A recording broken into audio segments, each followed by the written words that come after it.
For rebellion is as the sin of witchcraft, and stubbornness is as iniquity and idolatry. 1 Samuel 15:23.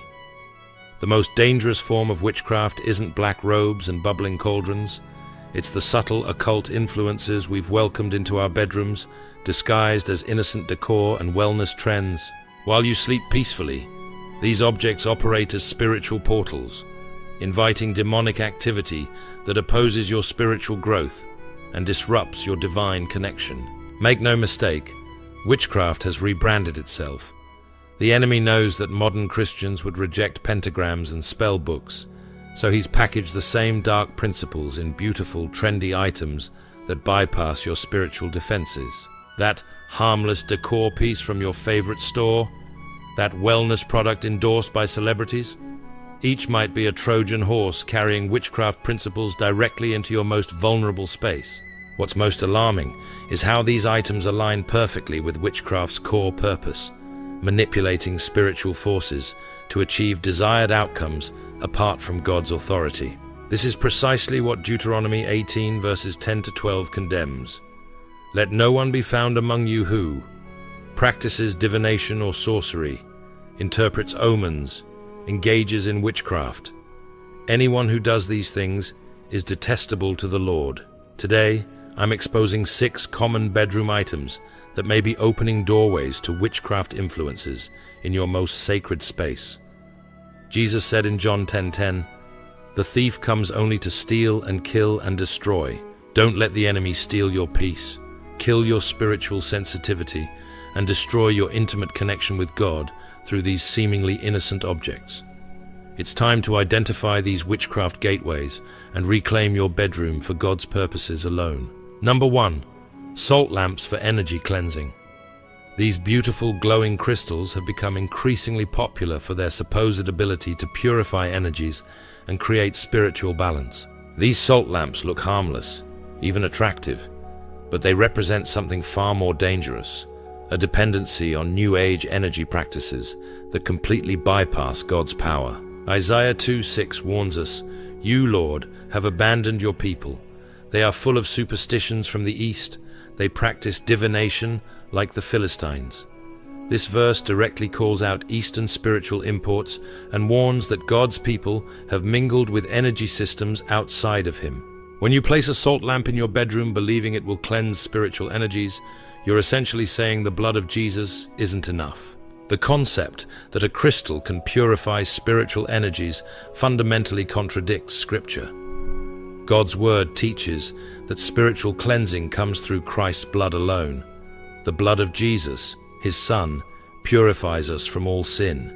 1 John 1:7. When Christians place salt lamps in their bedrooms for spiritual protection or energy cleansing, they unknowingly embrace a counterfeit system that undermines Christ's completed work. Consider the spiritual exchange taking place. Salt lamps claim to absorb negative energy through properties inherent in the crystal itself. This is classic witchcraft thinking, that certain objects possess innate spiritual power. In Scripture, spiritual authority comes from relationship with God, not from elements of creation. Romans 1:25 warns against those who worshipped and served created things rather than the Creator.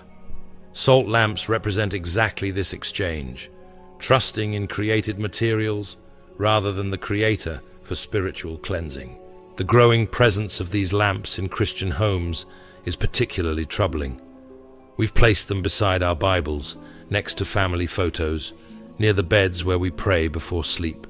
This physical proximity creates spiritual confusion, mixing light with darkness, truth with deception.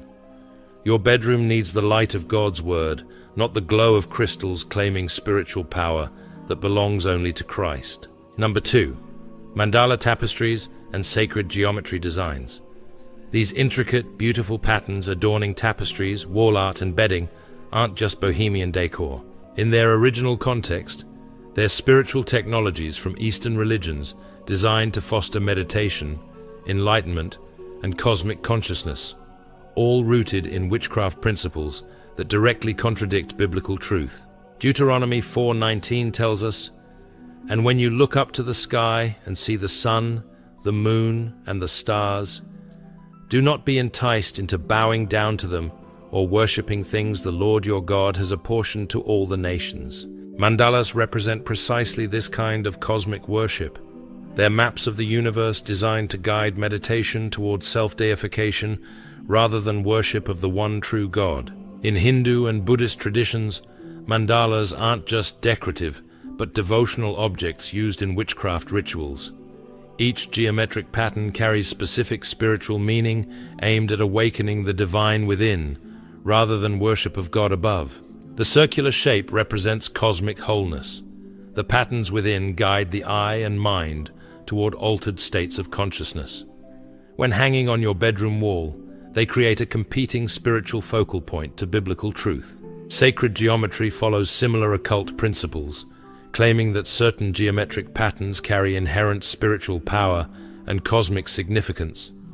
These designs often incorporate the flower of life, Sri Yantra, or Metatron's cube, all symbols with deep occult significance that promote the idea that geometric patterns themselves contain spiritual power. This directly contradicts the biblical truth that power belongs to God alone, Psalm 62:11. The use of these symbols in witchcraft is ancient and well documented. Witches and occultists have long used sacred geometry to cast spells, create protection circles, and attempt to manipulate spiritual energies. When Christians display these patterns in their bedrooms, they unknowingly align themselves with these same witchcraft principles, that certain visual patterns can alter spiritual reality. Your bedroom walls should reflect your faith, not compete with it through symbols designed for occult practices. Number 3. Evil eye charms for protection. These distinctive blue eye symbols have become ubiquitous in home decor. You'll find these evil eye charms on jewelry stands, wall hangings, and decorative objects, all marketed as trendy protection against negative energy and curses. But their spiritual roots run deep into ancient witchcraft and pagan practices that directly oppose trust in God's protection. Isaiah 31:1 declares, "Woe to those who go down to Egypt for help, but do not look to the Holy One of Israel or consult the Lord." This powerful verse confronts our tendency to seek spiritual protection from sources other than God. Evil eye charms represent exactly this spiritual error, trusting in ancient superstitions rather than divine covering. The evil eye belief system is fundamentally a form of witchcraft. It teaches that jealous or malevolent glances can cause harm, misfortune, or injury, and that a charm can magically deflect this negative energy. This directly contradicts biblical teaching about spiritual warfare and protection. Scripture teaches that our protection comes from relationship with God, not superstitious symbols. The name of the Lord is a fortified tower. The righteous run to it and are safe. Proverbs 18:10. When Christians place these charms in their bedrooms, they engage in a subtle form of witchcraft, attempting to manipulate spiritual forces through objects rather than trusting God's sovereignty. This divided spiritual focus weakens faith and creates vulnerability rather than protection. You cannot serve two masters. Either you trust in God's covering or in occult symbols. These charms may be trending in home decor, but they represent an ancient form of rebellion against God's authority over spiritual matters. Number 4. Incense and spiritual scents, used outside of prayer. The burning of incense, sage smudging, or special herb bundles for spiritual cleansing has become commonplace in many Christian homes. These practices claim to clear negative energies, purify spaces, and create spiritual calm, but their roots lie in witchcraft, Wiccan, and pagan spiritual traditions that operate on principles contrary to biblical faith. Exodus 30 verses 37 to 38 shows God's perspective on spiritual uses of scent. Do not make any incense with this formula for yourselves. Whoever makes incense like it to enjoy its fragrance must be cut off from their people. This striking command reveals that in spiritual matters, scent is not neutral. It carries significant spiritual implications that God takes seriously. Sage smudging, the practice of burning sage bundles to cleanse a space, comes directly from witchcraft traditions designed to cleanse spaces of spirits and negative energies. This is classic witchcraft methodology, using smoke from certain herbs to manipulate the spiritual atmosphere.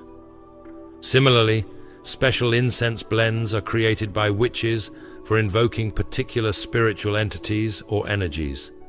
Palo Santo, dragon's blood, and other spiritual cleansing herbs each carry specific occult applications in their original contexts. The Bible clearly condemns such practices.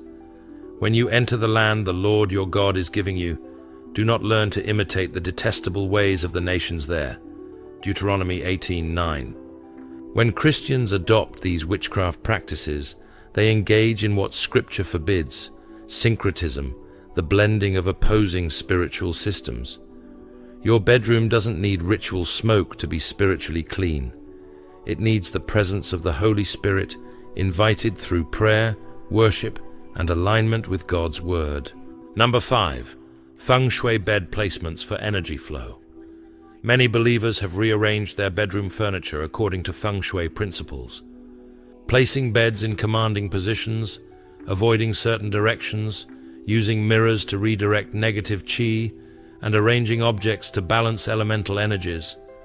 What appears to be simple interior design advice actually originates in witchcraft and divination practices designed to manipulate spiritual forces.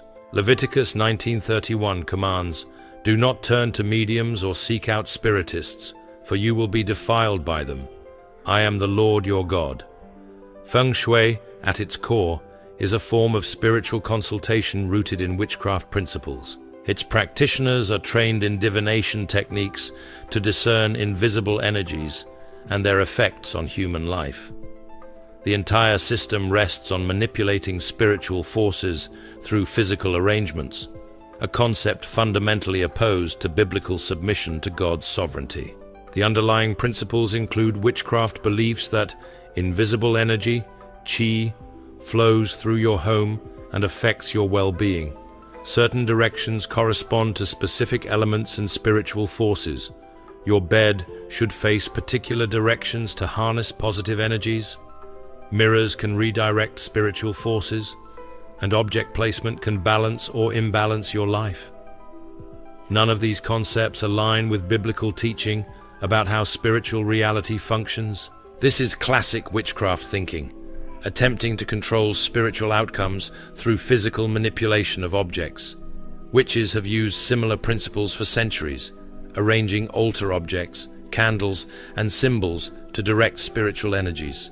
When Christians arrange their bedrooms according to these principles, they unknowingly participate in these same occult practices.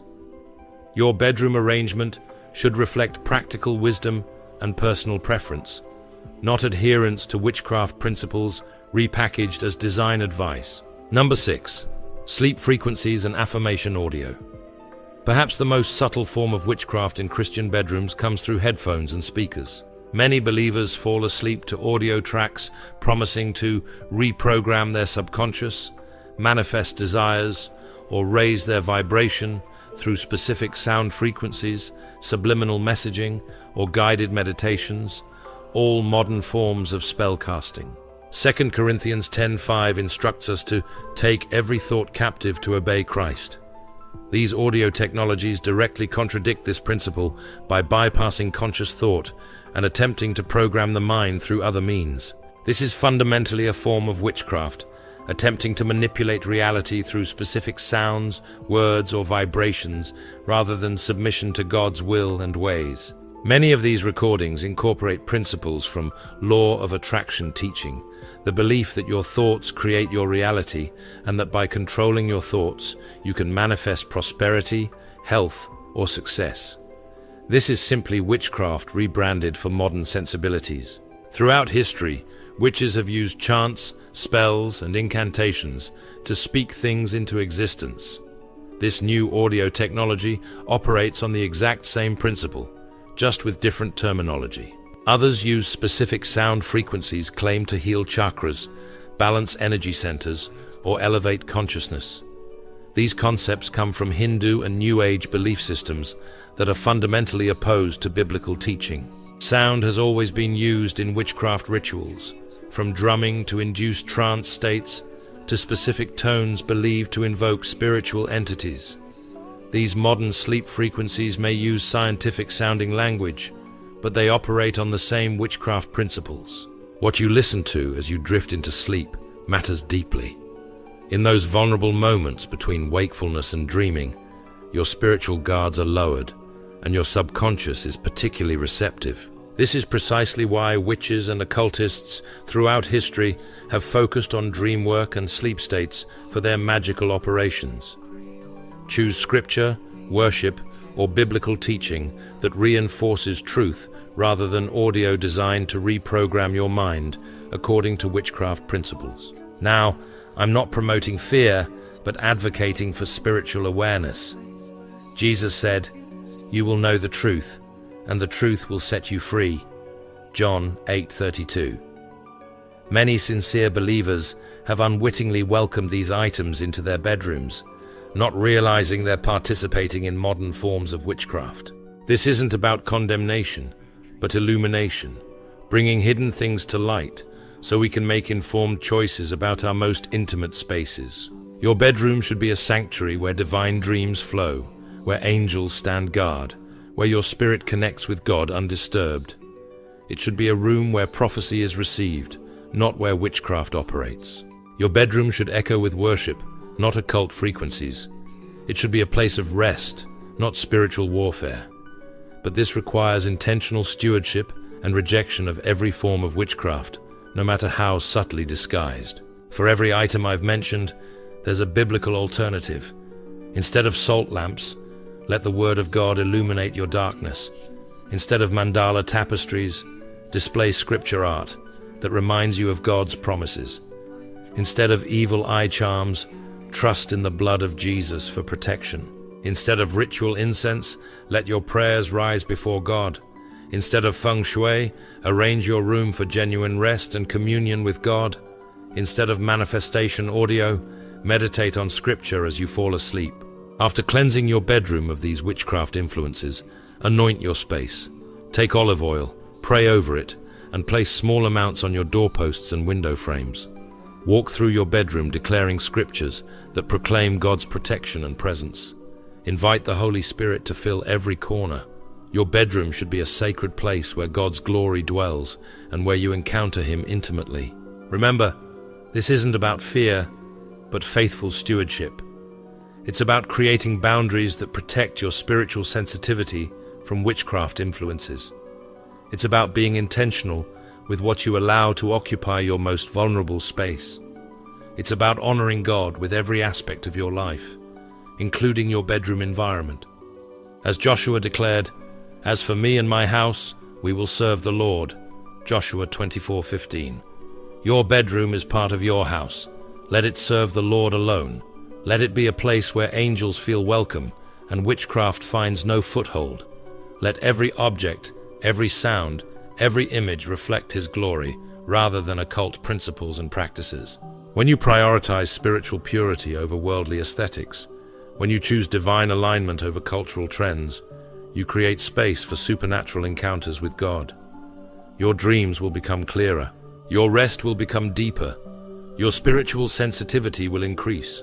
Your bedroom will transform from a battleground where witchcraft has influence to a throne room where God reigns supreme. This is my prayer for you today, that your bedroom would become so filled with God's presence that every witchcraft assignment against your rest and rejuvenation would be cancelled, that angels would stand guard as you sleep, that divine downloads would replace demonic disturbances, that you would wake refreshed, renewed, and ready to fulfill your kingdom purpose, completely free from every subtle form of witchcraft that has tried to infiltrate your most sacred space.